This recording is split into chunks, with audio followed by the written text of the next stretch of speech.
श्रीमद्गुरुचरणकमलेभ्यो नमः।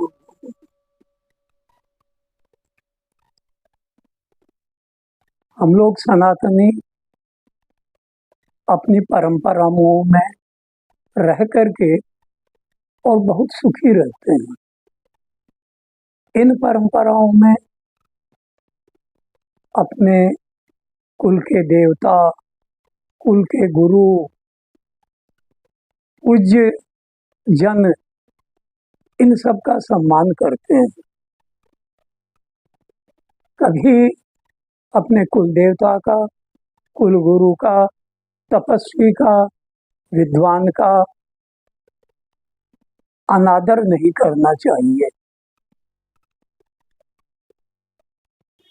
इन लोगों के अनादर से व्यक्ति कभी सुखी नहीं रह सकता। जो व्यक्ति एक विद्वान ब्राह्मण का, ऐसे ब्राह्मण का जो प्रातः संध्या काल में निरंतर गायत्री जप करता है, ऐसे व्यक्ति का अनादर अगर करे तो उसका घोर परिणाम भोगना पड़ता है। अकल्पनीय। आज मैं ऐसी ही एक वास्तविक कथा आपको बता रहा हूँ। आज से 100 वर्ष पहले की बात है और एक यह घटना दिल्ली रोड पर पावटा के पास एक गांव की है, अग्रवाल परिवार की है। अब आप सुनिए। वह अग्रवाल परिवार पहले किसी दूसरे गांव में रहता था। कारणवश उस गांव को छोड़कर वह पावटा के पास दूसरे गांव में आकर के बस गया। किंतु उनकी कुल परंपराएं उसी पुराने गांव की यथावत रही। वहाँ के देवता, वहाँ के उनके कुल गुरु, पुजारी, पुरोहित सभी उनसे जुड़े रह गए। विशेषकर उनके कुल गुरु, आजकल तो लोग अपने कुल गुरु को बिल्कुल भूल गए हैं, है भी तो उनकी तरफ ध्यान ही नहीं देते। होंगे ठीक है, हम जानते ही नहीं कौन है, ये और कह देते हैं। तो अब आप सुनिए। उस परिवार में एक विवाह का आयोजन हुआ। बालक युवा हुआ। उसके विवाह में गुरुजी को निमंत्रण दिया। पुराने गांव से गुरुजी आए। आकर के उन्होंने विवाह का कार्य कराना आरंभ किया। निकासी निकल करके बारात कोटपुतली के आगे बांसुर की तरफ चली गई। वहां 2-3 दिन बारात उस जमाने में रहा करती थी। संपन्न परिवार थे, धूमधाम से विवाह चल रहा था। उस युग में वर को भी और स्वर्ण आभूषणों से, मुकुट से, शेरवानी से, और एक होता था जामा, पहन करके चलते थे। उनसे, अंगूठियों से, हारों से सजाया जाता था। उसको भी सजाया गया। रात्रि में द्वारचार हुआ, विवाह हो गया। सब भोजन करके आराम से सो गए। दूसरे दिन प्रातः काल सब उठ करके अपने दैनिक कार्य से निवृत्त होकर स्नान ध्यान कर और सब लोग कलेवा करके बैठे और हुक्का पिया करते थे। हुक्का पी रहे थे। इतने में किसी ने आकर के कहा कि दूल्हे का सोने का जो हार था वह नहीं मिल रहा है। गया कहाँ? अब खोज आरंभ हुई, चारों तरफ देखा गया, नहीं मिल रहा है। हार भी 2, 4, 5 तोला का था। बड़ी हुई कि गया कहाँ, किसने लिया?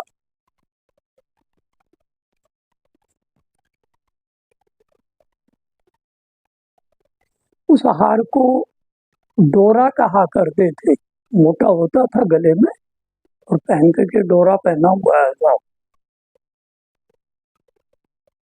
अब ये खोज होने लगी कि दूल्हे के पास रात्रि में था कौन कौन।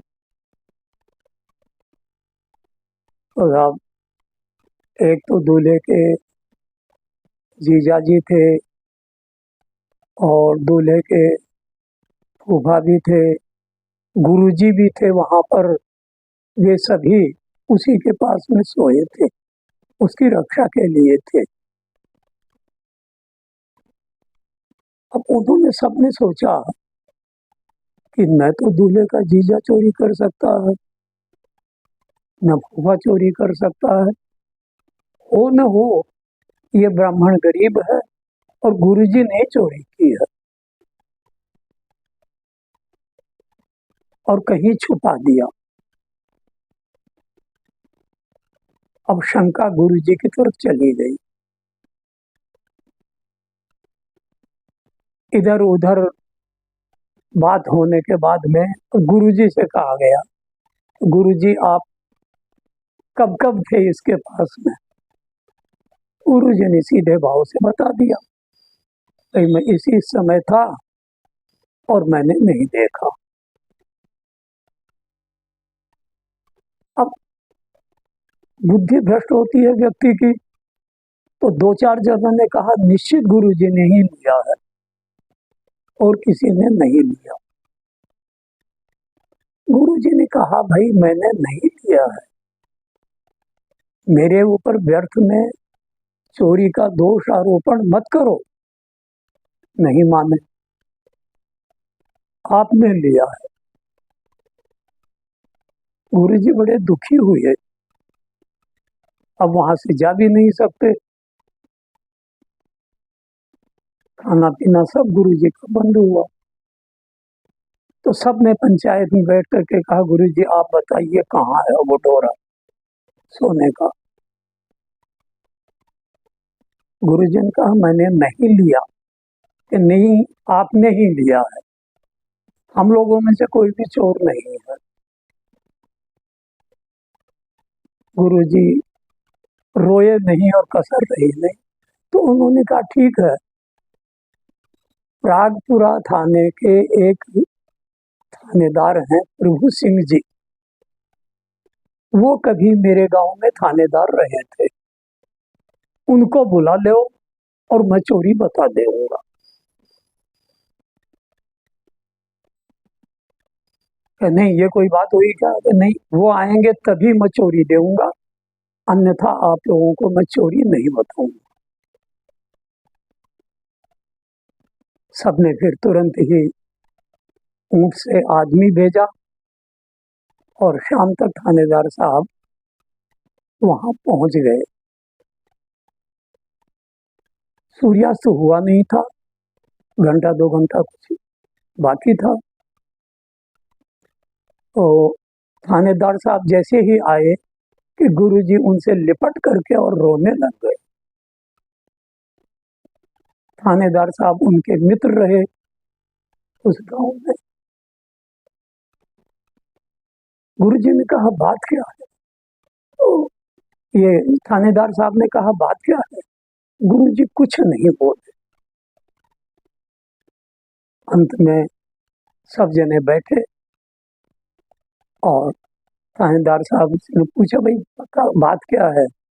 तो बताया गया कि इस प्रकार से यह सोने का डोरा पहने था वर और रात्रि में इसका चोरी हो गया। कौन कौन थे? कि अमुक अमुक लोग थे, बताया, जीजा था, फूफा था, ये था, और गुरु जी थे। कि फिर इन्होंने नहीं लिया, इनसे पूछा, गुरु जी से पूछा तो इन्होंने मना कर दिया, और हमारी शंका गुरु जी पर है कि निश्चित इन्होंने ही लिया है। आप धैर्य से सुनिएगा, परिणाम क्या होता है इसका। गुरु जी रोने लग गए। तो थानेदार साहब ने कहा, मिश्र जी आप रोइए मत, निष्कर्ष निकल जाएगा, मेरी समझ में आ गया। ठीक है। इतने में सब जने बैठे थे वहाँ, जीजा को भी बुला लिया, फूफा को भी, उसके भाइयों को भी, पिताजी भी आ गए, और भी 10-20 आदमी बैठे। हुक्का भर के आ गया, और हुक्का सब पीते पीते थानेदार साहब के पास में हुक्का रखा। उन्होंने हुक्का पिया और गुड़गुड़ाया उसको। तो देखिए कितनी बुद्धि होती है व्यक्ति में। तो एक बार गुड़गुड़ाया, 2 बार गुड़गुड़ाया, तो उसमें से कुछ अजीब सी आवाज आई पानी में से। गुरुजी का हुक्का कौन भर के लाया? कि फला जन। यार इसमें तो कुछ गड़बड़ लग रहा है। इतने में ही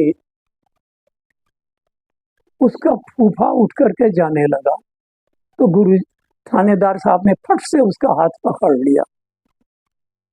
बैठो, जा कहाँ रहे हो? नहीं नहीं, मुझे पेशाब लगे, कुछ नहीं, बैठो यहीं, कोई नहीं जाएगा यहाँ से। और थानेदार साहब ने हुक्का की चिलम तो आंच वाली दूर रख दी, और वो नैचा बोलते हैं लकड़ी का, नीचे पीतल की होती है, ऊपर लकड़ी का गोल गोल आता है, उसके ऊपर आंच रखी जाती है। उसको तोड़ा, और तोड़ करके उसमें से जब पानी नीचे गिराया तो वो डोरा नीचे आके गिरा। उसको देखते ही फिर वही फूफा उठ करके जाने लगा। तो थानेदार साहब ने एक झापड़ लगाया उसके, जा कहाँ रहा है? नहीं नहीं नहीं नहीं नहीं नहीं, और 2-4 लगाए के बता, ये कहाँ से आया? तू नहीं चोरा ना? उसने मना किया, अंत में उसकी धुलाई की और उसने स्वीकार कर लिया। अब तो साहब सबके नीचे से जमीन खिसक गई। जितने अग्रवाल परिवार वहां बैठे हुए थे सब सन्न रह गए। ये क्या हुआ? और गुरुजी रोने लग गए थानेदार साहब से लिपट कि आज आप नहीं होते तो यह कलंक मेरी जिंदगी भर मेरे परिवार को भी भोगना पड़ता कि यह परिवार चोर है। आपने मुझे इस कलंक से उबार दिया, आप मेरे लिए देवता हैं। खैर उनको समझाया, गुरुजी को समझाया, और उस फूफा को यथोचित जो भी हुआ। थानेदार साहब वहां से अब मैं चलता हूँ।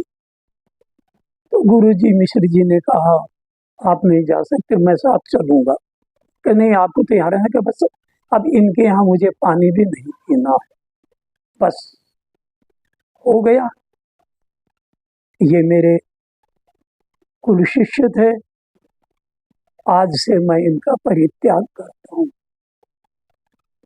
और उनको शाप दे करके चले आइए। देखिए एक तपस्वी और थानेदार के साहब के साथ उनके गांव आ गए, गांव से दूसरे दिन अपने गांव चले गए।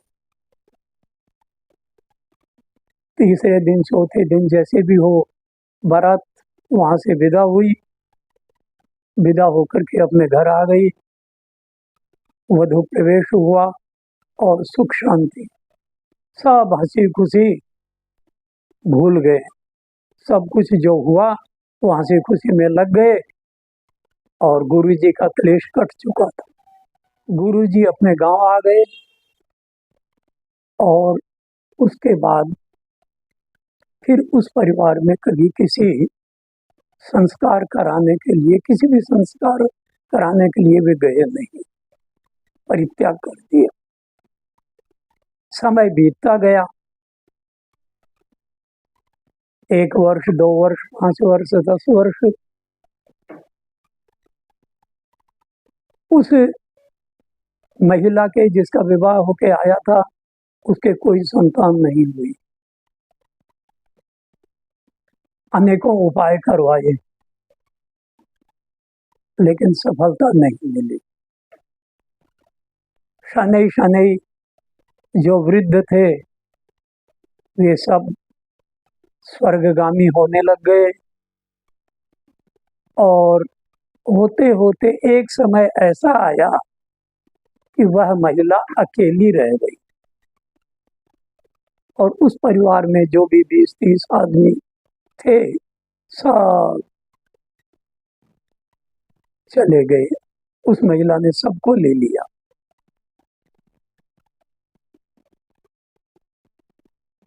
वह महिला बची, वृद्धा हुई। कैसे क्या हुआ, अंत में उसी का भी अंतकाल आ गया। और जब वह गई, उस महिला की जब मृत्यु हुई, तब उसके और जो भाई बांधव थे, वे सब मिलकर के और पुराने गांव अपने गए गुरु जी के पास, और दंडवत प्रणाम करके उनसे क्षमा याचना कि आप चलिए। वो सब गए आए हुए, और अब चल करके इसका संस्कार तो आप करवा दीजिए। गुरु जी ने मना किया, लेकिन फिर भी 20-30 आदमी आए थे, ब्राह्मण थे, द्रवित हो गए और चले गए। गुरु जी ने एक शर्त रखी कि न तो मैं शय्यादान लेऊंगा और न इस कर्म की दक्षिणा लेऊंगा। उन्होंने कहा ठीक है, चले गए। गुरु जी ने 2-3 जो भी नारायण बलि इत्यादि कर्म थे, विधिवत करवा दिया। द्वादशा, त्रयोदशा, द्वादशा हो गया, त्रयोदशा हो गया। अब उन सब ने कहा, वही सब परिवार वाले बैठे 10-20 आदमी, और गुरु जी के चरणों में प्रणाम करके कहा, गुरु जी, गांव में वो जो हवेली है 3 मंजिली, जिसमें कम से कम 25-30 कमरे हैं, विशाल अट्टालिका समझिए आप उसको, उस युग की 300-400 वर्ष पुरानी। हम चाहते हैं कि उसमें कुछ हमारा भी हिस्सा है, और ये भी रहते थे, हम वो हवेली आपको देना चाहते हैं। गुरु जी ने कहा, भाई मैंने क्या कहा था, मैं इस कर्म की दक्षिणा नहीं लूंगा। गुरु जी, हम दक्षिणा नहीं दे रहे हैं, हम तो आपको हवेली दे रहे हैं। गुरु जी ने कहा, मैं नहीं लूंगा, मैं जिस झोंपड़ी में रहता हूं मेरे लिए वही पर्याप्त है। बहुत अनुनय विनय किया, दिन भर बैठे रहे गुरु जी को मनाने में, लेकिन गुरु जी अटल थे। गुरु जी ने कह दिया कि मैं जिस दिन वहां से आया था, उसी दिन मैंने हाथ में जल लेकर परित्याग कर दिया था। अब आप जाने और ये हवेली जाने, आप चाहे जिसको दे दें, मुझे इससे कोई लेना देना नहीं। मुझे यह अट्टालिका नहीं चाहिए, क्योंकि वह शापित भवन मैं नहीं लूंगा, और फिर इस परिवार का तो लूंगा ही नहीं। गुरु जी आ गए, सुख से रहने लग गए। समय के अनुसार गुरु जी की भी आयु पूर्ण हो गई। आज उनका परिवार भरपूर है, उसमें विद्वान भी हैं, संपन्न भी हैं, करोड़ोंपति कहिए, अरबपति आज उस परिवार में गुरु जी के आशीर्वाद से फल फूल रहे हैं और भारतवर्ष के महानगरों में वे लोग अपनी समृद्धि में रहते हैं, सुखी है। वह हवेली ज्यों की त्यों पड़ी रही, उसमें उल्लू, चमगादड़ इत्यादि रहने लग गए। और क्या हुआ, कैसे हुआ, ये तो फिर समय के अनुसार सब जर्जर होकर के गिर ही जाते हैं। तो बंधुओं, मेरा कहने का तात्पर्य यह है कि आप कभी भी किसी तपस्वी गायत्री जप करने वाले ब्राह्मण का अपमान नहीं करें। सम्मान करें या नहीं करें, किंतु अपमान नहीं करें, नहीं तो उसका दुष्परिणाम किसी न किसी रूप में भोगने को मिलता है।